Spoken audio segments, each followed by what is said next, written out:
We are here with you live, and it is wonderful, wonderful to be here with you once again. We are going to talk about complex trauma today. We are going to do some tapping on, not necessarily complex trauma, but to give you a bit of an idea and indication, some things that you can do. But this being the last Thursday of the month, we are going to answer some of the questions that sort of come around. So we keep a bit of a data bank of the questions that we get asked, whether it's in our practitioner training, whether it's something that comes through on one of our social medias, whether it comes through one of the other avenues that we have for offering training. We will see what comes through. So today, the first question we've got cab off the rank is, how does EFT tapping set apart from other therapeutic approaches? What a great question. This is a very, very broad question, so I'm not going to go into as much detail maybe as we could of what all the other therapeutic approaches are, because there's some amazing, amazing therapeutic approaches out there and other modalities that are used to help people overcome all sorts of things, whether it's the trauma, whether it's abuse, whether it's addictions, phobias. There's a whole lot of them. So when we think and talk about EFT tapping, one of the reasons I fell in love with tapping so much was a number of the other therapies that I had used, which was sort of more in the counselling, or maybe call it in the talk therapy space.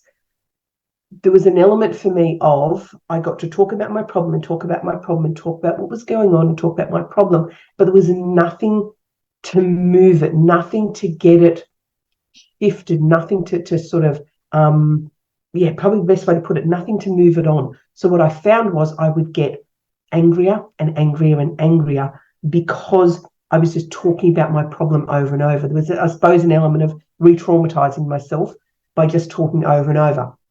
I mean, I was tapping because we have the conversation, we talk about what's going on, we talk about the issue, we talk about the negative emotions, the feelings, the memories, everything that goes along with it. We talk about it while we tap, and we talk about it while we tap. And the benefits of talking about it while you tap are you're actually activating those meridians of the body. You're able to send messages back to that limbic brain, to that fight or flight response in the brain, to just pretty much say, this thought, this memory is okay. So what sets it apart for me is the ability to shift the energy in and around what's going on with the issue, the problem, or the memory, rather than just sitting in it and rehashing it. Number 2, what are some common misconceptions about EFT tapping when it comes to dealing with complex trauma? Oh, I love this one as well. What I have learned with dealing with some complex trauma, I do a lot of charity work with a charity that looks after people who have suffered sexual abuse as children. What I have really learned with working with those people is the more complex traumas that we have are incredibly multi-layered. Now, what I have seen with practitioners is, while we talk about you can use EFT tapping on anything, you absolutely can. When we come to the more complex traumas, there needs to be an extra level of skill that you need to have mastered to really hold the space for these people, and not necessarily in the session. However, what you need to be able to do is recognize that there can be spiraling after a session. There can be, you've opened Pandora's box. They've talked about one part of their issue, but there will be other parts of their issue that are not divulged in that session or don't come through in that session that need to be managed. So there needs to be a support system in place for you and your clients moving forward. So once you've had a conversation with them and dealt with some of their trauma, there needs to be a follow-up process in place. So the misconceptions are that you can just go headlong into it, bang, straight into something with tapping. You can, but that would never be my recommendation when things are complex and they are very, very triggering. What we would love to do is see you go into a sneaking up on the event rather than just go headlong into it. That's just my opinion. Specific techniques or variations to tapping that work best for different types of trauma. So one of the fabulous things we love about EFT is the ability for, let me have a cough, the ability of being able to, the ability to be able to go into different sort of traumas. I'm going to end up having a drink here.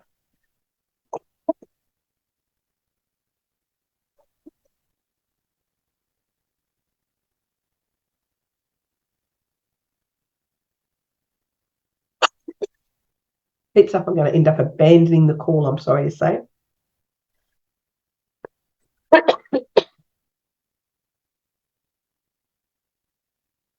Right, so we're good to go. All right.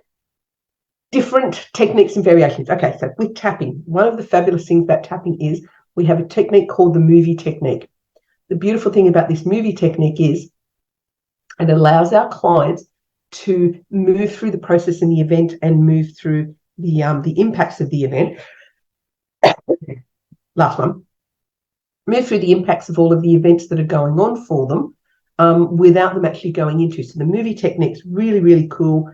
You will work with your clients. They will run like a movie in their head without them divulging any of the details. So it's a really, really great one because a lot of complex trauma that people have, they don't actually want to divulge the details. They don't want to talk to you and tell you exactly what happened. So this movie technique allows them to run the movie in their head. And the idea would be once they get to a start that's sort of like a peak or an intensity, they'll let you know, and you'll be able to focus in on that part. The movie technique is one of our favourite ones. What else there are is sort of like more sneaking up on type of events. Like instead of saying going into a movie of what happened, it could be the conversation is when you think about even talking about what that trauma might be, what's the intensity? And so we kind of sneak up on the event by even higher up, sort of more dissociated stuff by keeping it even higher again. So there's a number of techniques that we use in EFT so that we're not pulling someone headlong into their trauma. So yeah, there absolutely is. Movie technique, the sneaking up technique are just two of them. How can I identify if EFT is the right approach for my trauma experience? The old adage is use EFT on everything. Now, to know if it's the right approach, I guess it depends on the complexity of your trauma. May you need to work with a practitioner such as myself to take you through something that's more complex? Because remember, the human brain is designed and wired to, when we get to something that's really, really challenging, or our brain has packed it away for a reason, or it's very upsetting and very traumatic, I said our brains will get to a certain part and then suddenly it will go, we're not going there. And it will make everything else suddenly more important. Your phone picked up, you'll need to make a cup of tea, you'll think about ringing Auntie Mary, whatever it is, something will distract you because your brain's job is to keep you safe. So it knows when you get into those certain memories and stuff, it can't go there. So it will take you out of there. So maybe you might need a practitioner to take you through. Is it the right approach? I believe it is for everything because it's on the end of your own fingers. It gives you the control. It allows you to feel into your body and it allows you to get connected to your mind-body experience so you can go where you need to go and you can clear your own stuff. What role does mind-body connection play in the effectiveness of EFT for complex trauma? Amazing, amazing question. A lot of the work we do, the way we train our practitioners, is very much focused on that mind-body connection. We want you to be connected to your body. We want your clients to be connected to their body. We want you to help them and support them in connecting to their body. Now, what we mean by this is there are three primary places that the body will tend to react when something's upsetting, bothersome. The three places are, it's either the throat, it's the chest, so my throat gets all gummed up, the chest gets tight, or the tummy does butterflies. When you can help your clients to connect to those spots, when you can help your client to really focus in on what's happening in their body, I like to think of it as my early warning system. If I'm talking about something and my throat's getting all gummed up, there's a good chance there's some memories and thoughts and stuff coming through in my subconscious around this topic that I'm having this conversation about.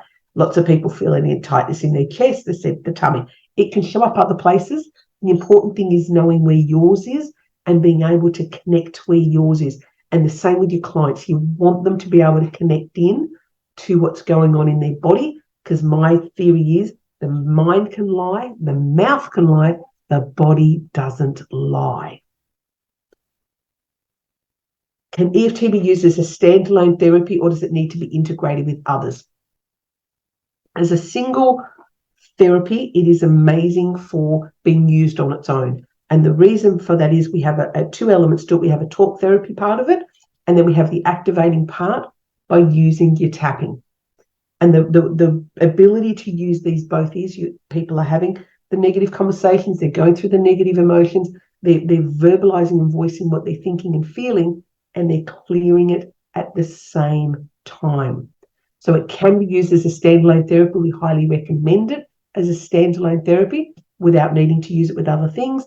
Have some of our graduates incorporate it into other things? They absolutely have. It's a personal choice, but definitely as a standalone therapy, it is amazing for doing it as that.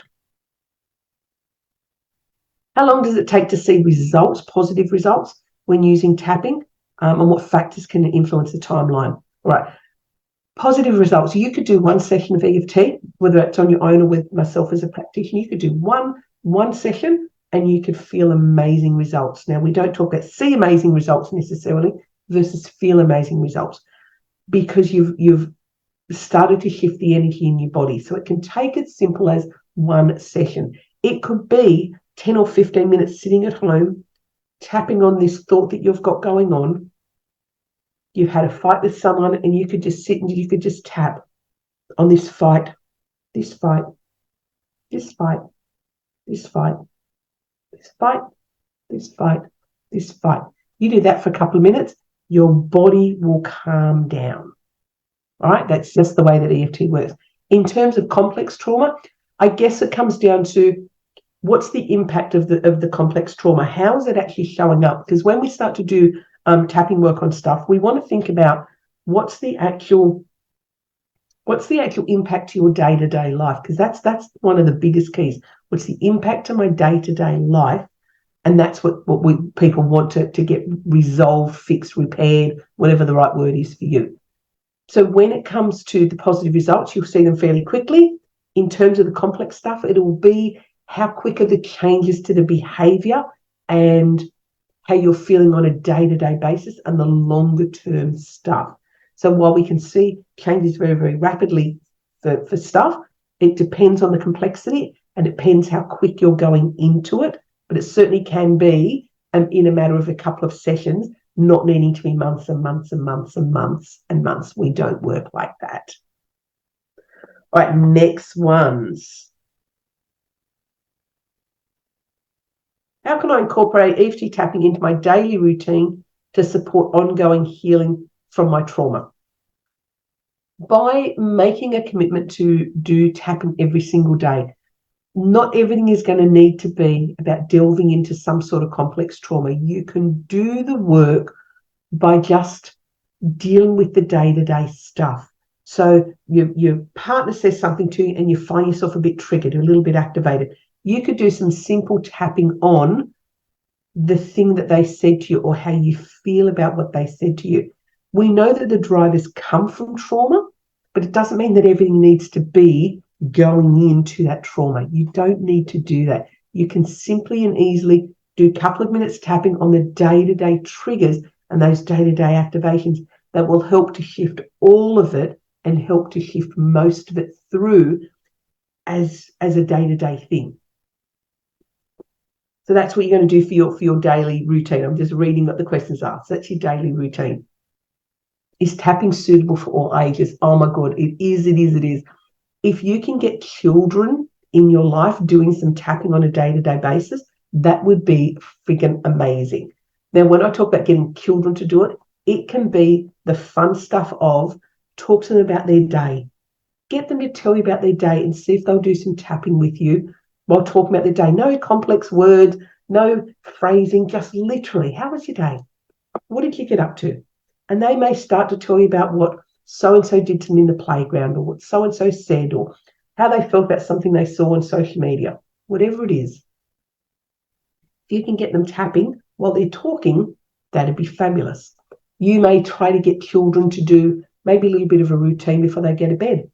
I'm happy to let go of all of the worries from today, everything that bothered me today, everything that somebody said. I can just let it go. Don't need to take it to bed with me. I've had enough of that. I can just leave it be and I don't have to worry about it anymore. Simple little routines like that with children. Now let's fast forward into our teenagers. They may be a little bit more challenging, but maybe you've got a teenager who's right into this personal development stuff who'll be embracing it. Same again, just talk about what their day was like, what was said, what happened, and just tap with them.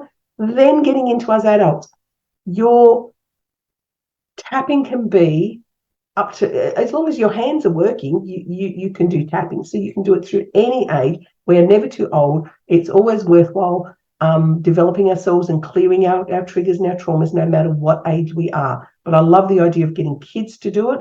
I would never expect someone to force children to do it. Make it a fun experience, a bit of a game, bit of a laugh, and you might be surprised what they do.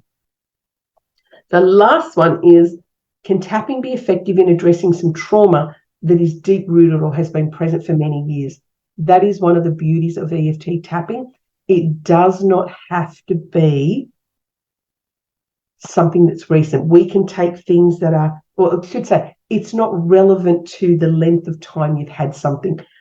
The basis of it is we want to go back to the first time you felt that, or the first time that memory happened, the first time the event happened. We go back there and release and work through the thoughts, the emotions, the triggers, the impacts back then. It then carries forward into today. Because if you're no longer triggered by somebody saying, I don't know, something about your weight, or somebody noticing you in public, or something about being in a room and it feels like something that happened in a room, if we can go and release those triggers and traumas and stuff back at the origins, the impacts are then that when you get into where you are today, those thoughts no longer trigger you today, because it's all about releasing what was once scary, which was once frightening, which once threatened your safety, to no longer have that trigger in that fight or flight in your brain that was scary. So if you're no longer, if you can walk into a room that used to cause you a lot of anxiety or a lot of reactions, and you can walk into that room and go, oh, well, I've got no reactions, that's a great thing. That's what tapping can do, because we've gone back to the past and we've released the thought process that you had back then, or the memory or the story that you created around that. So today, it's no longer a problem. So I am going to head off because I can feel my voice starting to waver. So I'm going to say goodbye to everybody. I'm going to thank you so much for being here. It has been a joy. I love coming to you. It will have a much, much, much better voice. And I just want to thank you for persevering through my little cough that I had. And just, any questions, please pop them into the chat. Any questions we can answer for you, again, pop them into the chat. We keep a little library of them so I can answer as many of them as I can for you, as often as I can. And I will see you next week with a much, much better voice. Bye-bye.